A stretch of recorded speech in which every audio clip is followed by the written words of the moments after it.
first song on my project is called Heaven in Your Eyes, and it's one of 2 songs on my album, produced by a man named Steve Mickety Maestro, who's from Chicago.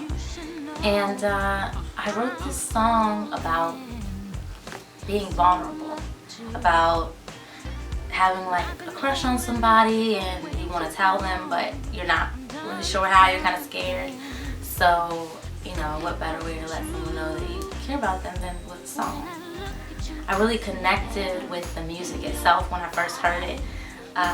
The music is actually originally from a song called Heaven in Your Arms by an 80s R&B group called RJ's Latest Arrival.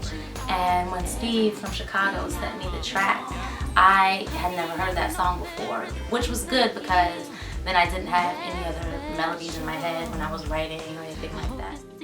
You know, the song, it still gives you that kind of good 80s feel to it, but it definitely, you know, still feels very like 2015, very fresh. And when I first heard the song, it immediately made me think of all my favorite 90s music. And for me, that's people like Faith Evans and Mary J. Blige, like all my favorite 90s vocalists.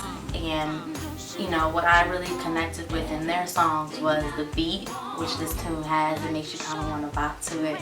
And then also the background vocals. I always love the background vocals in a lot of 90s R&B. And that's kind of what inspired the bridge on this song. I was really excited to be able to get Tabi Bonney to feature on this song because, you know, I've been listening to him since I was in high school. So it was, you know, really good to have him on the track, and I think that he gave it like another level of flavor, but you know, he definitely kept it still in that like feel-good music vibe that I wanted, because this is the type of song you can listen to at your family reunion. Let's get it now.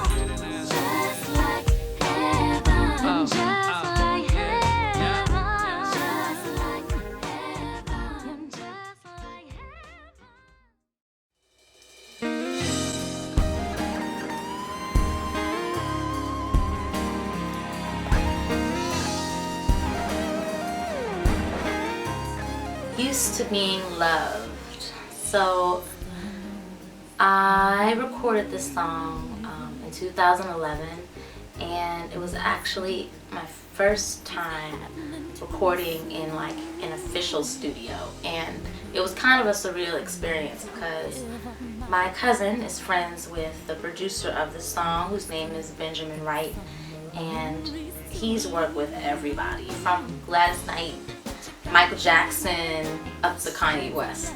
And she sent him something I had just done for fun in college, and he liked it and he liked my voice, and so I went out to LA for like 3 days and I worked with him and the recording engineer Reggie Dozier, who's been working with people since the Motown days. And you know, it was really an awesome experience because, you know, he invited me into his home and met his family. He made me guacamole, and it was a lot of fun. And the band I got to play with was amazing. They're called the New Genesis Band, and they played with Stevie Wonder and the Jacksons and Chrisette Michele, and you know, just really, really talented musicians. And I really think that Benjamin pulls an amazing performance out of me too as a vocalist.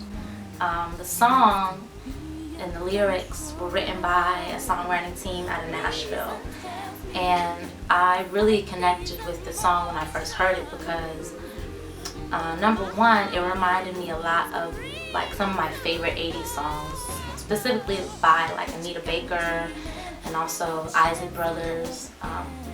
And then also the lyrics, I think, talk about something that you don't usually hear talked about in songs, which is, you know, you've met someone and they're amazing, but you're not ready for it yet, or you're afraid still, you're still dealing with things from your past. And I think that people can really relate to that, because that's something that a lot of people go through, is, you know, trying to let go of everything you're holding on to, all that baggage, so that you can like actually be present for the person who's right in front of you.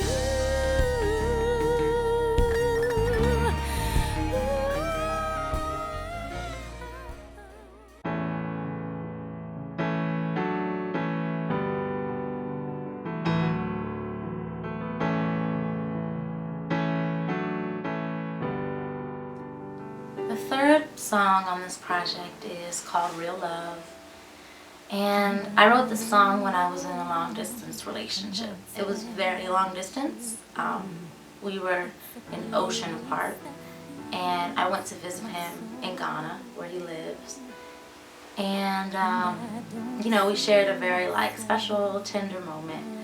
And afterwards, these words and the melody for the first verse and the chorus kind of came to me. You know, it was really easy. It wasn't forced or anything. Like, it came from a really pure place. It's something that comes from that type of place. I immediately know that it's good.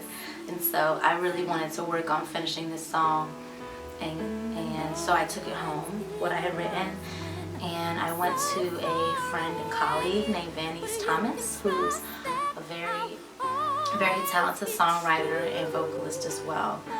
And she helped write the piano part for the song as well as the bridge, and we finished it together. This song is really a response to a lot of sentiments I heard from various people when I was in that relationship, that long distance relationship, you know, asking me why I wanted to be in something so committed and something that seemed like it could be very stressful.